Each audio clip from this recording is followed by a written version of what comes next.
Palakkad railway division നിലനിർത്താൻ സംഘടനകൾ യോജിച്ച് പ്രവർത്തിക്കണമെന്ന് confederation of all India rail users association ഈ വിഷയത്തിൽ അനുകൂല നടപടികൾ ആവശ്യപ്പെട്ട് റെയിൽവേക്കും കേരള മന്ത്രിമാർക്കും നിവേദനം സമർപ്പിച്ചതായും ഭാരവാഹികൾ പറഞ്ഞു.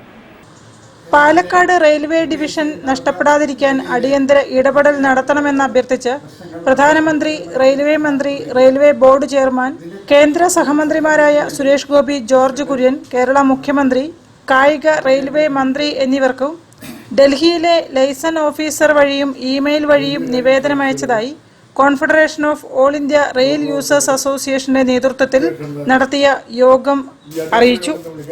കോൺഫെഡറേഷൻ റീജിയണൽ ഓഫീസിൽ ചേർന്ന യോഗത്തിൽ working chairman chevalier C Chakkunni അധ്യക്ഷത വഹിച്ചു. പാലക്കാട് ഡിവിഷൻ കൊണ്ട് നഷ്ടപ്പെടുകയാണെങ്കിൽ, കേരളം നഷ്ടപ്പെടുകയാണെങ്കിൽ നമ്മുടെ റെയിൽവേയുടെ വരാനിരിക്കുന്ന നിരവധി വികസനത്തെയും യാത്രാ സൗകര്യങ്ങളെയും പ്രതികൂലമായി ബാധിക്കും.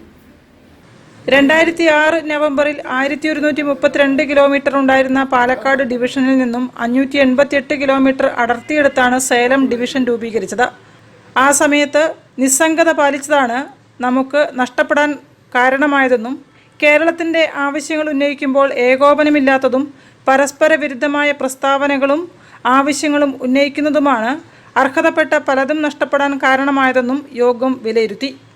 യോഗത്തിൽ state vice president advocate MK Ayyappan, CIRUA കൺവീനർമാരായ TP Vasu, sunshine Shoranur, MDC രക്ഷാധികാരി A ശിവശങ്കരൻ, സെക്രട്ടറി കുന്നോത്ത് അബൂബക്കർ, ഖജാൻജി MV കുഞ്ഞാമു, വിദ്യാഭ്യാസ ഉപഭോക്തൃ സമിതി chairman PI Ajayan, city merchants association president KP Sudhakaran, general secretary Novex Mansoor CK തുടങ്ങിയവർ പങ്കെടുത്തു. News bureau, Kozhikode. വാർത്തകളിൽ ഒരു ഇടവേള. ക്യാൻസറിനെതിരെ പൊരുതാനായി കാലിക്കറ്റ് സിറ്റി സർവീസ് സഹകരണ ബാങ്കും MVR ക്യാൻസർ സെന്ററും സംയുക്തമായി അവതരിപ്പിക്കുന്ന ക്യാൻസർ ചികിത്സാ സഹായ പദ്ധതിയാണ് മാസ് കെയർ.